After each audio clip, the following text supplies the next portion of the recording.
Hey everybody, welcome back to Quali-Tea time. So, yeah, this one is very, very late in it. It should have been in last week. Actually, I was going to record it last Thursday, and last Thursday was bad for a number of different reasons, but the chief among them was that I got some news, or I was more precisely made aware of some current situations, and not good. Not good at all. Didn't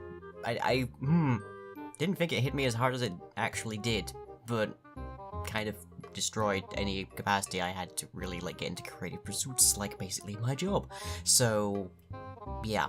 On the side of good news, though, we have actually hit the stream donation goal, which was currently set up for the, if I can remember these numbers off the top of my head, the i7 4780K? I think, don't trust me on that citation, but it's CPU. It is a CPU that is 8 cores and pretty much about twice as fast as standard than Elemental's current CPU, and is also necessary for us to actually put to use the motherboard that I already grabbed for that. Also, that motherboard has slots for 2 different graphics cards at once, so that's one hell of an upgrade for Elemental. Due to logistics, namely the fact that the stream donations do actually feed a portion of my actual monthly revenue that I need to survive, we are actually a little bit shy of actually getting that CPU, but we have finished the donation goal, so that's still pretty damn awesome, thank you very much. But yeah, if I bought the CPU now, I would be eating instant ramen for the rest of the month, if I was going to eat anything, but still, so close, so close. Once we actually have that upgrade post-production, like VFX work, like a lot of these special little things that I did in a recent Factorio episode, as well as all of the stuff that goes into making do and whatnot, and the haunting, should be a lot faster, and same with rendering, just general rendering, like the very simple editing I do for Edgington would still go a lot faster if we had that much power in Elemental's chassis, I guess? Personage? So, hopefully after that, my next goal is to finish up the last episode of Mating Do, which has been on the docket for months, and hopefully that'll be done in time for June.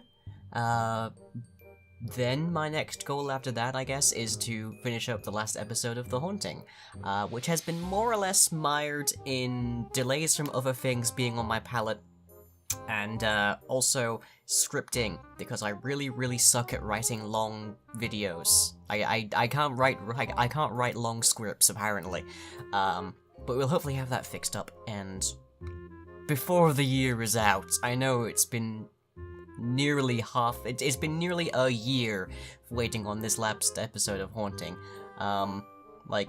We started Haunting in June of 2017. So, yeah. But I promise you it's worth it. I promise you it's a fun video. But yeah, otherwise, hopefully look out for some more Factorio, as well as some regular series, maybe a bit sporadically, just while I'm working on these big projects. In all, I've been getting a bit more comfortable with the sort of leeway that my absolutely wonderful community, thank you, gives me to work on things that take longer to release. So if I'm acutely aware of how it looks from the outside that I'm doing basically heck all and making a living on it, when in reality I'm doing a lot of stuff behind the scenes, and a lot of stuff is getting worked through, and there's a lot of things that I get to, take advantage of that people in other jobs do not get to. For example, mental health days are a thing that I can freely take. Thank you so much for that.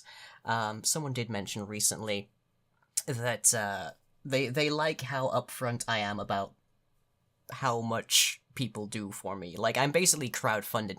My entire career is basically crowdfunded. In a manner that goes beyond just hey, we need to get customers for our business to sell our products and actualize our, effectiveness as a company or whatever. More or less every business, if you look at it the right way, is a crowdfunded production rate, but mine in particular. And yeah, I think it's are we near 30 people on my Patreon? I genuinely don't know. Let me look this up very quickly. Okay, we have 32 people currently on the Patreon, and whether they are large or small, they basically support me. So thank you so much. I would absolutely definitely be in a very much worse situation if I did not have the option to do this, so thank you very much for that. This is completely unrelated to the bad news I got earlier in the week, just so you know. Just in case you're drawing, like, red strings. Continuing with the good news, though, Fuzz got a box, so on to the P.O. Box. There we go. When it's loud enough to peak both microphones. We have a box today, and we thought this was from your mum. Yeah, but as it turns out, it wasn't. Yeah, your mum has visited and confirmed that this is in fact not from her. So we don't know who it's from. I suspect it's chocolate. Considering the label on the box, yes. Yeah, it might be alcohol, but it might be alcoholic chocolate, I guess. It's certainly possible it could be. It's kind of difficult to say. Yeah. I mean, there's one very surefire way to do it. Yep. Knife, please. Unfortunately, I recently fouled my claw. Claws, so you can no longer just like a letter opener. The trials of being in Yan. We should get you some softballs. No. We can get them in red. No. You almost had me for a moment there, but no. Sure, it'll be fine. Aesthetic and elegant. Is there a note? Ooh.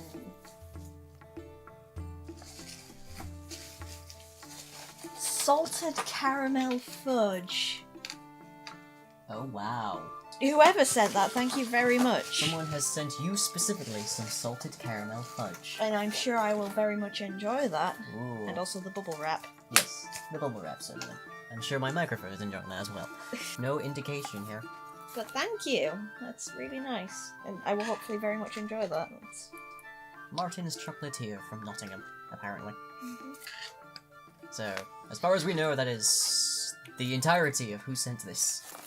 Is there nothing else? No, no note, no anything. Just a ton of bubble wrap. Okay, right. Well, I guess I'll have the bubble wrap, and you can have the fudge. Yay! Yay! Right. Well, thank you, anonymous chocolate sending person. Anonymous fudge donor. Right.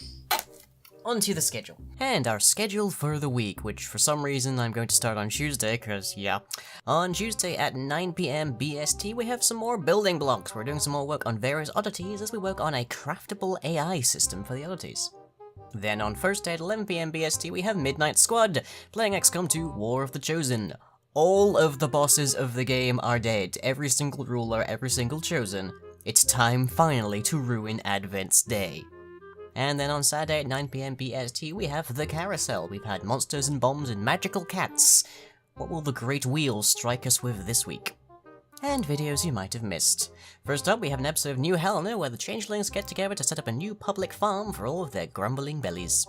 Complete with a nice time-lapse. Then we have an episode of Edgington, where I previously explained what representation actually is, so this time I'm highlighting some people who are really, really bad at it.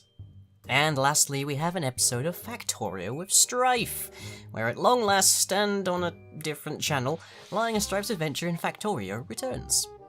And on to the questions. So we only have one, but it's from one of my long-time supporters, so thank you very much. Chronicler Wolfram asks, would you ever be interested in a job in game design? Now, it's worth noting, game design was the big kind of thing for my university, so I actually studied at a place where there was a specifically game design course. I studied computing, so I'm aware that the two are sufficiently, at the very least, distinct, so I don't know if I would be entirely fit in a game design kind of setting. That said, I have kind of fallen into a sort of filmmaking kind of career here, so who knows? I tend to look at game design less as a pursuit and more as a kind of analytical kind of thing. Like, for me, it's almost literature analysis. Like, a large portion of my, career here is playing a game, analyzing its components, thinking how they can be tweaked to something else, and thinking about various, elements and how they work, and whether they could work better or they do work worse. So for me, it's more of a critique kind of thing. It's more like literature analysis. I don't know of anything I would be better at than this. Maybe as an adjunct programmer in a video game company, but I don't know. I like the way that I get to work here, so would I be interested? Possibly. Would I take it up? Probably not. I can't say I'm making gold here, but I am having fun, and I'm very, very uniquely suited to this. So, Yay. But that is it for this week. I might see you Wednesday, I don't know. But I will, as ever, catch all of you wonderful, wonderful people next time.